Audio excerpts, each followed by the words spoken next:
I want you to listen to me very carefully, because what I'm about to say may challenge everything you believed about your struggles, your failures, and your mental state. There are two kinds of people in this world: those who go through life defeated, tired, complaining, surviving one day at a time, and those who stand tall in the face of adversity, smile when others break, rise when others quit, and win. The difference: it is not intelligence, it is not luck, it is not education. It is what I call a positive mental attitude. And let me be clear, this is not just thinking good thoughts. This is not surface level optimism. This is not plastering a smile on your face when your soul is breaking. No, positive mental attitude is a spiritual power. It is the ability to see through the fog of difficulty and still act with faith, precision, and purpose. It is the only known antidote to failure, and it is the foundation of all lasting success. I spent over 25 years interviewing the most powerful men of our time: Carnegie, Ford, Edison, Rockefeller. Men who built empires not because life was easy, but because they developed this indestructible mindset. They did not fear failure.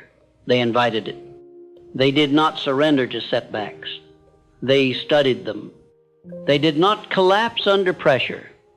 They learned to transmute defeat into success. And so can you. But first, let me ask you something. What is controlling your mind today? Is it fear, doubt, self-pity, resentment?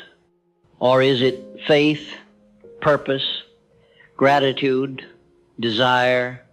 Because the mind does not remain neutral. It is always under the influence of something. If you do not direct it, the world will. If you do not master it, the devil will. That is a truth I discovered when I finally confronted my greatest enemy, myself. Listen to me now. Your mental attitude is the only thing over which you have complete, unchallenged, and unchallengeable control. You can control it if you wish. That truth will either set you free or offend your excuses. Because what you believe, you become. What you think about, you attract. What you dwell on, you eventually live out. You say, but I've tried to stay positive and life keeps hitting me. Then I ask you, what is your definiteness of purpose? Because no man can develop a strong mental attitude without a goal so burning, so consuming, so magnificent that even failure trembles in its presence. Show me a man without a purpose, and I'll show you a man who drifts. And the drifter, my friend, is always in the devil's control. But show me a man who knows what he wants, who wakes up with fire in his belly and vision in his mind, and I'll show you a man who cannot be broken. To develop an unbreakable, positive mental attitude, you must first decide exactly what you want. Believe without wavering that you will achieve it. Act daily in harmony with that belief. No excuses, no waiting for motivation, no depending on outside circumstances. Let me say something most will never tell you. The world does not owe you encouragement. The universe does not pause to comfort your weakness, but it will always reward definiteness backed by faith. When a man decides that he will not quit, that he will not surrender to negative thinking, and that his mind is his, not his enemy's, then something magical happens.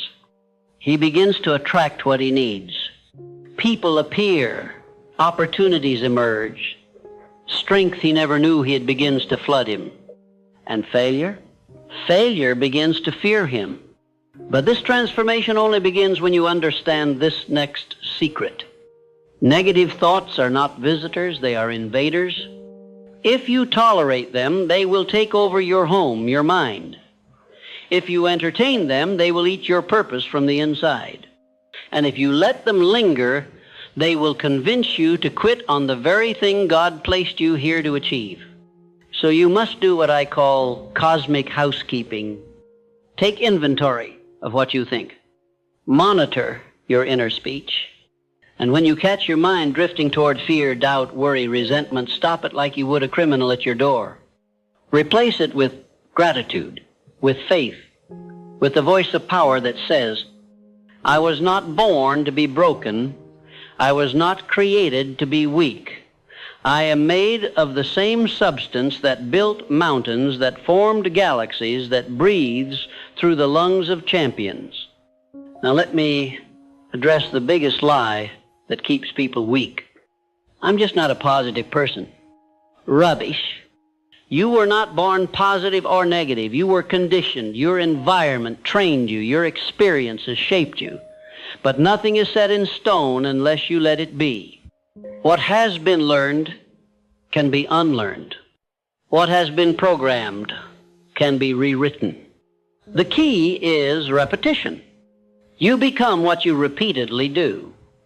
You believe what you repeatedly say, and your attitude will reflect the dominant thoughts you entertain over time. So if you want to develop an unbreakable mental attitude, you must start with this. Control your input.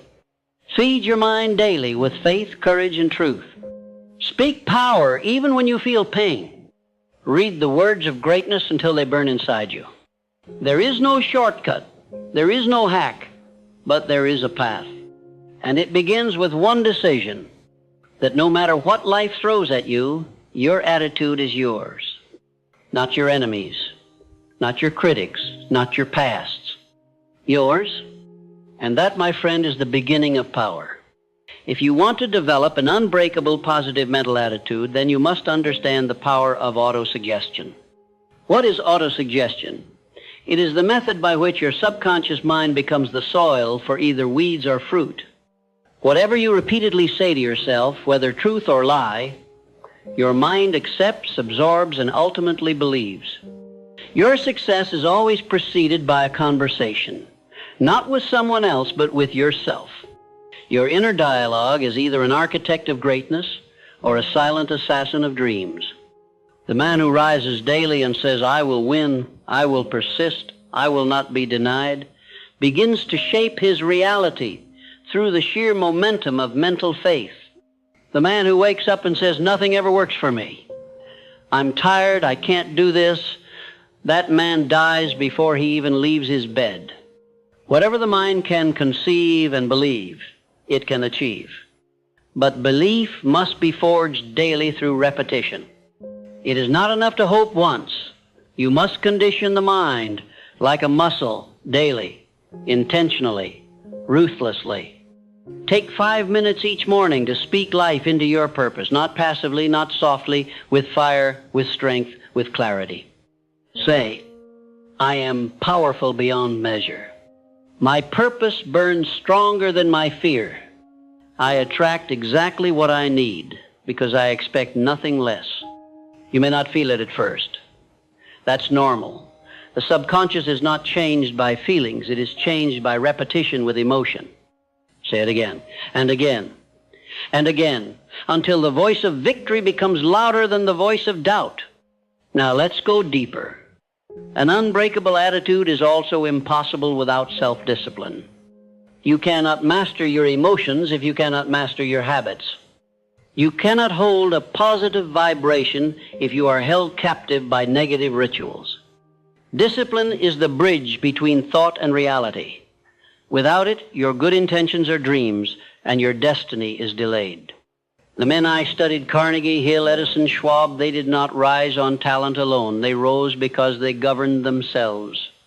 They understood that the man who cannot control his thinking, his time, his appetites, is a slave in a world designed for kings. So I ask you, what do you tolerate that weakens your spirit? What distractions do you invite that delay your progress? What comforts do you cling to that rob your future? An unbreakable mental attitude is not born in comfort. It is born in discipline under pressure. It is forged when you say, I will read instead of scroll. I will rise instead of sleep. I will speak power instead of complaint. Because every time you choose discipline over impulse, your inner strength grows. And every time you surrender to ease, your potential dies a little more. Now let's talk about perhaps the most vital truth I discovered after years of studying success and failure. Every adversity carries with it the seed of an equal or greater benefit. If you truly believe that, you can never lose. You may bleed, you may fall, you may suffer, but you will never be broken. because you'll know this is not the end, it is the test before elevation. Look back on your own life. The greatest lessons didn't come in comfort, they came in collapse.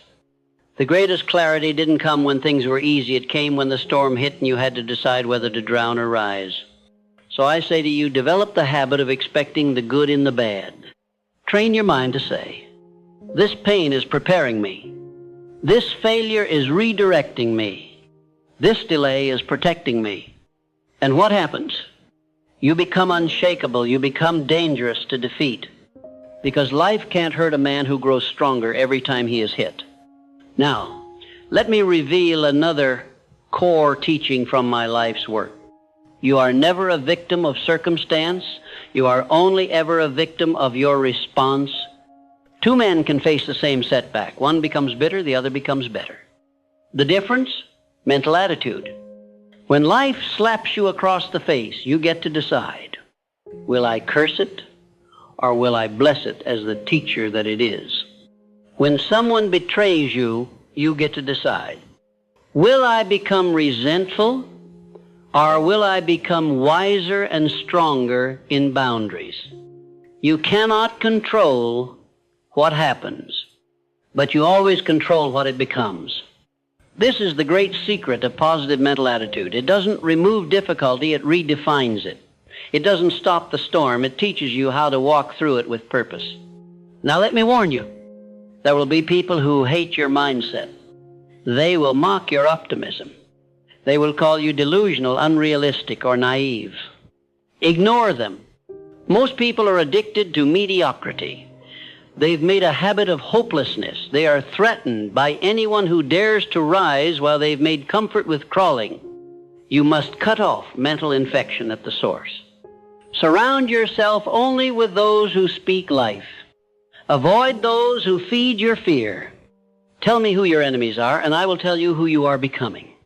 But also, tell me who your friends are, and I will tell you the limits of your future. Environment is stronger than will. If you spend your time in darkness, don't expect your mind to shine.